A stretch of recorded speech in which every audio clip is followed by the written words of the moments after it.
Hey, how's it going, fight fans? Welcome to mindforcombat. If you're new to the channel, my name's Rohan. This is my platform where I do fight sports related content. If you're new here, why don't you help me grow my platform? Now, all you have to do is subscribe to the channel, like the video if you like it, maybe hit that bell icon to get notified every time I upload a video. With that said, in this video, I'm going to be taking a look at one championship and in more detail, what's going to happen with one championship now that two of its biggest stars in Aung and Nguyen not only lost their belts, but they both got stopped and, showcased in a way by the new crop of champions that have come out in one championship. Now, firstly, I'm just going to caveat this by saying that was an incredible event, really, really fun. Obviously, I've done a couple of videos covering it.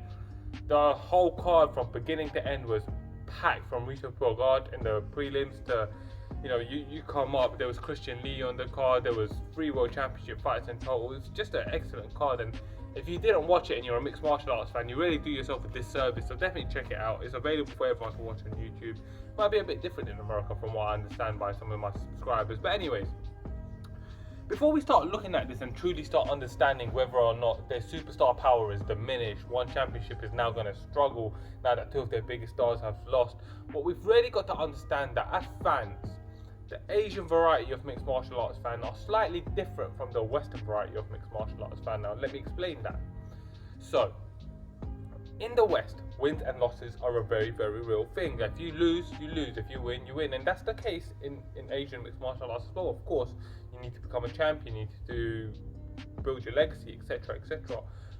But it's almost as though a loss in Western MMA, you're seeing, obviously when I'm referring to Western MMA, let me just be clear, UFC, Bellator, PFL, anything else that you're going to consider, something that we in the West, I'm in the UK, if you're in the US, all around the world, but if you watch that sort of mixed martial arts, that's what I'm going to be referring to as the Western set of MMA.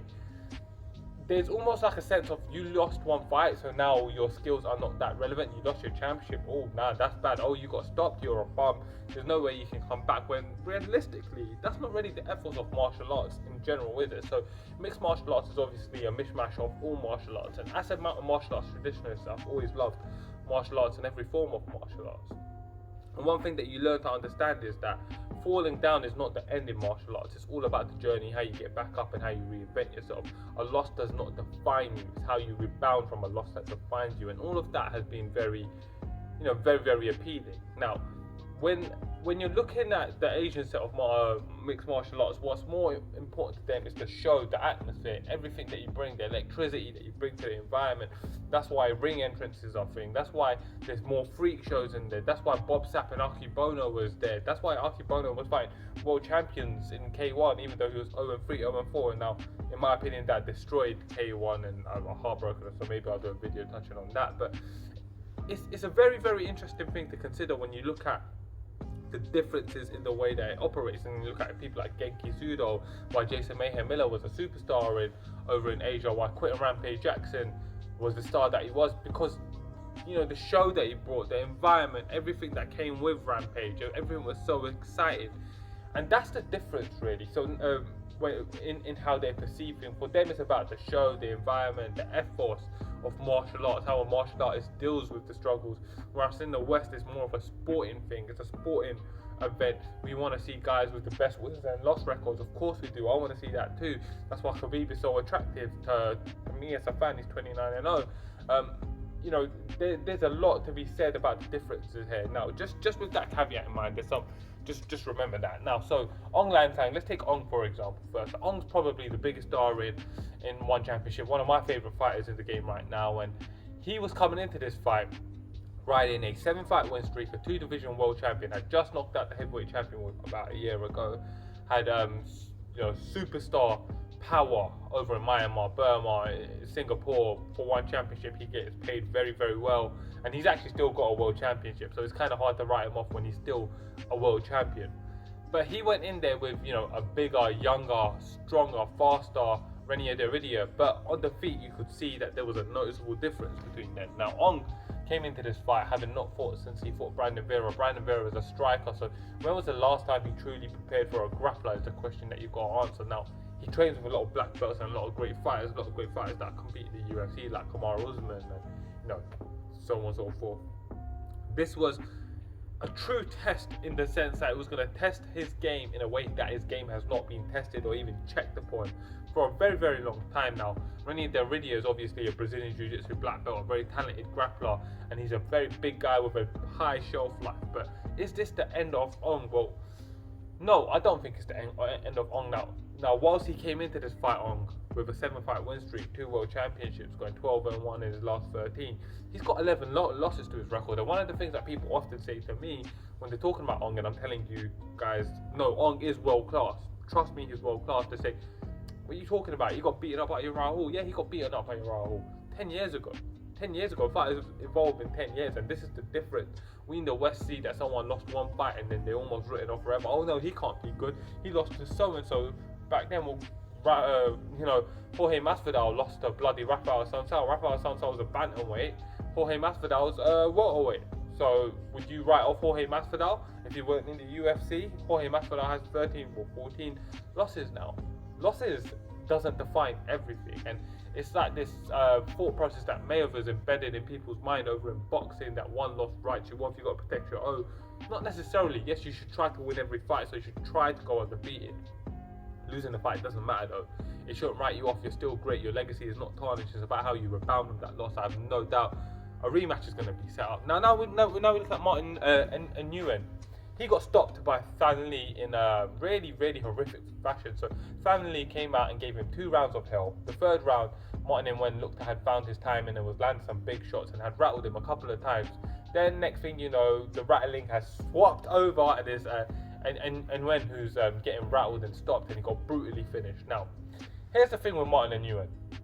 This is a guy who not that long ago was 10-1, 2-weight world champion, and decided he wanted to go down to bantamweight. Bantamweight in one championship is of course 145. He fights at featherweight in one championship, which is 155. So he decides he wants to go down to bantamweight and win 3 world titles. Now he goes down there and loses a close fight to Bibiano Fernandes. Now Bibiano Fernandes is a guy who I respect a hell of a lot. He's a very talented fighter as well. After that, he goes back up, beats up Christian Lee, and decides that he wants to go back down again and defend his. He wants to try for the bantamweight belt again. Then he goes and loses another fight at bantamweight. Then comes up again. So losing is not something that Martin Nguyen is new to. He's got now 4 losses on his resume. He's 13-4. He's lost twice, well 4 times, and twice trying to get the bantamweight belt, and now he's lost another championship fight and he got stopped brutally. And he was fighting a guy who, whilst he didn't have much success in the UFC, he obviously went and fought an Ultimate Fighter. He came up short in the Ultimate Fighter, but this is a guy who's been around a long time, got multiple world championships in Taekwondo. He's a black belt in various sports, and now he's won a world championship and 1 championship. Very talented fighter, very durable, very, very different from what you would normally see. Was that a bad loss? Well, no, it wasn't that bad a loss. This is a talented fighter, so no one's making the argument with Martin Nguyen that he's one of the best lightweights in the world or best featherweights in the world, wherever he would compete in the UFC. The fact is that he remains an exciting fighter, credible talent, and world class. That is undeniable. And yes, he lost to a fighter. Well, guess what? That fighter is now got to be recognized as world class. If you come in and you fight a world champion on a win streak and you knock out that world champion, you are now world class. Whether you want to argue with me that he wouldn't crack it in the UFC's featherweight top 10, that's fine. We can argue that. That's no problem. I may even concede that to you, but that doesn't mean you're not world class. The top 10 is an elite bunch of people. I think Aung Sang is most certainly one of the top 10 or even top 5 light heavyweights in the world. I don't think that with Martin Nguyen, I don't think he's one of the top 5 or top 10 featherweights or lightweights in the world. I don't think that, but he's a very talented fighter, and he got stopped. Is a loss to end for him? No. And here's the flip side of it. 2 huge losses sets up 2 huge rematches, and the opportunity for these guys to grow their legend even more over in Asia where a loss doesn't end a fighter. It's not the end of a game. It's not the end of your career if you lose a fight. So this is for them, in a way, the biggest opportunity that they could have hoped for in a promotion where there's not that many humongous opponents for them to be fighting to grow their legend. Well, now by losing, they have created an option to create their legend. And that's why this is not the end for one championship. One championship is going to come back swinging, and most certainly these fighters are as well. And I can't wait for the rematches. You guys should check them out as well. Hope you guys enjoyed the video. I thought I'd give you guys a bit of my take on, on the fallout of some of this stuff. And anyways, guys, remember to comment, below. Let me know what you thought about the video. Let me know what your thoughts are on all of this. If you're new to the channel, remember to like, subscribe, share, all that jazz. There may be a little preview at the end of this video. Just check it out, you know, spend some time watching it. If you enjoy that video, then check out the full video on my channel. And anyways, that's all. That's everything. Thank you. As always, I'm Rohan, and this is Mindful Combat.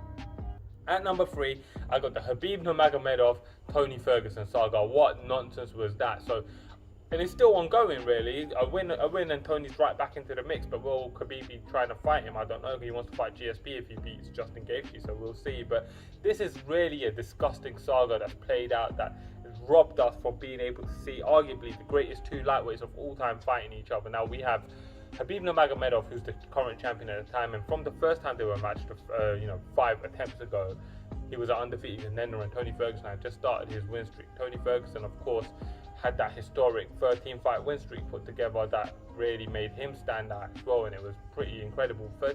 May have been 12-fight win streak. I think it was 12-fight win streak actually. And these were two guys at the top of the game, top of the division, virtually unbeatable. Would have been coming into the fight on a combined UFC 27-fight win streak at 155, which is the most stacked weight class in the history of UFC. And the fact that the fight never happened because of pullouts either side, and then COVID and everything that happened.